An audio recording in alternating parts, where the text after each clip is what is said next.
202 of the Great Quarantine. I'm all caught up on shows. I've seen all the movies I want to watch. I guess I could play video games. But I've beaten all the campaigns several times now. I could watch some DVDs? Exactly. But in a whole new way. What do you mean? Keep the headphones on. What? Listen to movies with headphones on? Just do it.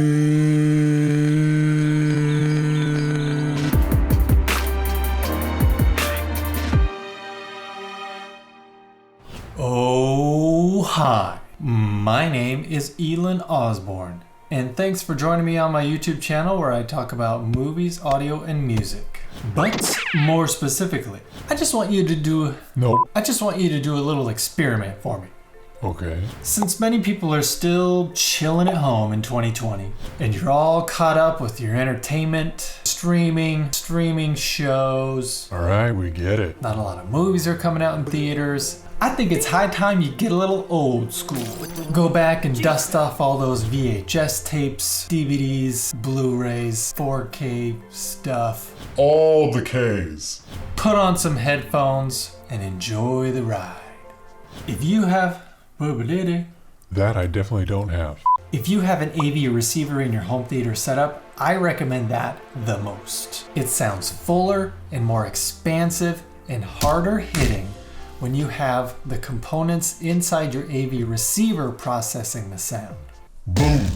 I watched The Fellowship of the Ring the other week with headphones on, and I cannot recommend it enough. Sir Ian McKellen and Viggo Mortensen have a tendency to mumble and whisper their lines, and it drives me bananas. But you don't miss a word of dialogue when the audio is right snuggled up next to your ears.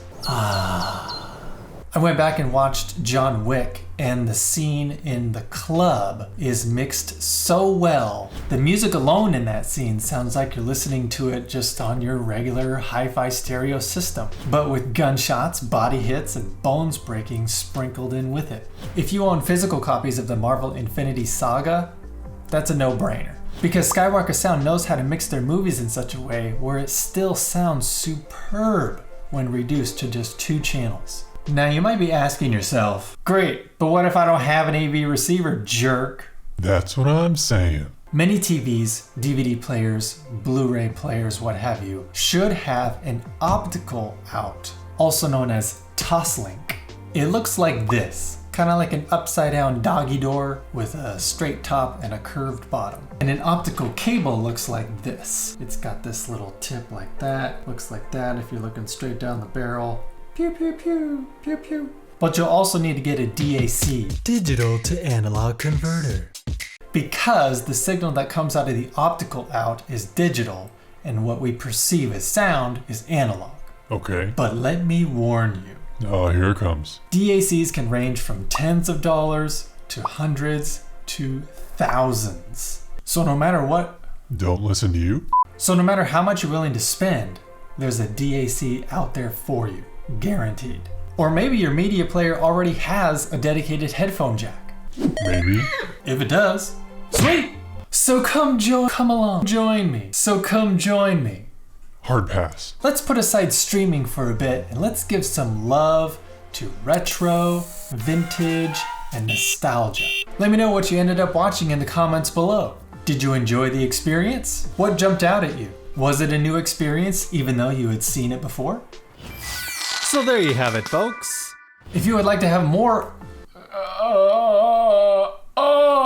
No thanks. If you'd like to have more conversations about movies, audio, and music, be sure to like and subscribe if you haven't done so already. And of course... Oh my god.